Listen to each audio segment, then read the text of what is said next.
Risk and PESTLE analysis. So why is risk, before we start going into risk and PESTLE analysis, why is risk important? Well, risk is a fundamental part of the equation in investment and how we value companies, risk versus reward. If we can reduce our risk, then the discount factor that we're applying to our cash flows is reduced, and therefore our net present value of our business goes up. So we have this risk versus reward that's always going on. Risks need to be owned. If somebody owns a risk, they're more likely to mitigate it and reduce it. So if risks are owned by management and management are aware of those risks, they're more likely to do things about it and not be surprised. And also as well, if we have the correct risk owner, so if we can ensure that the person who's best placed to reduce the risk or own the risk is actually one who really owns it, then they will reduce it the most, and therefore will get more reward for the same risk. Essentially, and so we will gain really in terms of our value. So in terms of the whole reason why we're doing risk in there, risk is a fundamental part of this risk versus reward equation, and if we can improve that situation, then we can increase the value of our business. Also, as well, it's just good management. So in terms of if we know that what the risks are, we can do things about it and put strategies in place to sort of manage the risk position. So what can we do with risk? And there's 4 things that we can do with risk. First thing is we can avoid it. So we can avoid the risk entirely, and there we can just completely get it down to 0. Now, one thing is that risks, the cost of avoidance might be far too high. So it's not a question that we're going to just avoid risk all the time. This is a very sort of a politics kind of thing where you often see very, very risk-averse governments who try and do lots and lots of things to avoid risk, and ultimately they sort of wonder why it doesn't actually work because they run out of money or people just wreck the economy or whatever. And this sort of idea that we can avoid risk, sometimes we're not going to avoid risk. Risk is a fact of life, really. Now, if we try too hard to avoid risk, our costs can be too high. We do nothing. And that's why we sort of have quite often in politics today this sort of constant blame game that goes on, and people wanting to avoid risk. You can't. You can mitigate or reduce risk. So we might be prepared to accept a certain level of risk, and that is known as the risk appetite. So in terms of the risk appetite of the organisation, we might be prepared to have a certain amount of risk, but it might be too much, so we might want to mitigate it and reduce it down. It might be a question that we just want to reduce the risk in any case. If a good set of plans in place in advance that would reduce the risks and make sure that we gain the benefits of any kind of project, and that is just good management. So we can manage the situation and we could mitigate the risk. So we could avoid it, and it's possible to avoid it. But if it's not possible to avoid it, we could mitigate or reduce it. We could accept it. It could be a fact of life. We could say, well, actually, this, for our operations, it will involve a certain amount of risk. The risk is acceptable. It's within our risk appetite, and therefore we're going to accept the position. If we attempt to avoid the risk, or if we attempt to mitigate the risk further, then the costs of reducing that risk far outweigh the benefits of it. So there's a sort of a cost versus a risk versus reward benefit here, and a cost benefit analysis going on with risk all the time. And the last one is we can transfer it. So we could look to sell our risk effectively or transfer our risk to somebody else. Now, this doesn't mean that, quite often people think of this as, well, what I will do is I will insure against the risk. So insurers won't accept management actions and management risk. So they won't sort of say, well, we might just be really rubbish at managing our business. Would you please insure against that? Similarly, banks won't really accept a transfer of risk that is associated with management as well. That's not their business. Neither insurers or banks are happiness fairies whereby you can transfer risks to them without it being extortionately expensive. So there's certain risks that can't be transferred. Typically they are places where there are 2 things that go on. One is that it is management operations, and it is not their business to do that. The insurers are not there to manage the business, neither are the banks there to manage the business. The second one is where management, there's a sort of a knowledge imbalance of knowledge, really, that management knows the position far more than the insurers or the bankers, and so there's a bit more suspicion going on. Why is this person looking to transfer risk? That even goes on with shareholders as well. If a shareholder who owns the business, so let's say they own a big sizable amount of the business, they own 60%, let's say, of the business, and they start deciding to sell off 30% of it, People that they want to sell it to, I think are suspicious, going, why do they want to sell out of this business? What is it that's going on? So in terms of this transfer of risk, it has to be acceptable risk that we might transfer here. And mainly it's because it's their business. So an example of a transfer of risk will be, let's say, we have a risk which is about exchange rates. We are going to receive our money in dollars in the future, but we really need it in pounds. Our costs are in pounds, but we get paid in dollars. Well, it's not really our business to manage to to be able to speculate on exchange markets. But it is other people's business to speculate on exchange markets, and they probably know that market much better than ourselves. So it will be places where we will see transfers of risk will be either in terms of foreign exchange movements, or it will be in terms of things that realistically can be insured. So, fire or theft of assets, those kind of things that we will see in terms of transfers. In terms of trying to put our position into some kind of framework, when you have a question, what you're going to see is to consider risk is first of all, when we're going to go about considering risk, is you're going to be given a scenario. And in that scenario, you consider the cost and income drivers of the business. And this is the same in real life.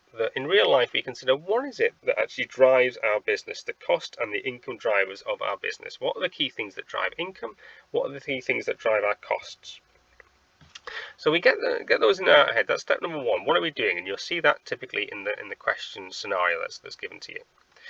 And then, if we're trying to then try and sort of put them into a framework, this sort of PESTLE analysis can sort of help consider these sort of drivers. Especially we can categorise them, and also as well we can try and find out and think of particular risks that we might have forgotten about. So what is PESTLE then? Well, we can have political risk. So this is things that governments might do in here. So let's say Brexit and implications, or sort of go and decide to do some particular things where they're going to tax us in a particular thing, or they might just sort of outlaw something, whatever. So we got political risks. Alternatively, in that's sort of in a developed economy, in underdeveloped economies, or areas of corruption, we can have political risks whereby Russia decides to go and start a war. That kind of thing, political risks. We can have economic risks. So these are risks which affect the economy. So they could be interest rates, they could be exchange rates, they could be worldwide recessions and movements around there. So a bit of a tie-in with the political sort of side really here, in terms of a war could create a shock. It could be things like oil prices or energy prices, those kind of things. A little bit of a tie-in, because a lot of the political decisions drive the economic decisions, but those are economic factors. Things that affect economies as a whole, and typically the risk here is that there's a downturn in the economy. People have less income. That's going to impact on your particular product, and you're going to consider, well, how well am I? Some companies do well in bad times. Most companies do really badly. Then we have social factors in there, and this is what is going on in the sort of the perceptions of people in society. So they might change. If we went back 100 years, people wore a lot of hats, and then socially it stops being that people wear hats, and now people don't wear hats. And so, if you were a milliner and your business was making hats, and everybody decides to stop wearing them because they're out of fashion, that's a risk for you. How could you mitigate it? I don't know. Make something else. So, technological risks. Will technology move? And obviously, the key things that have sort of happened in recent times is this movement to online provision, websites, and the ability to sell online.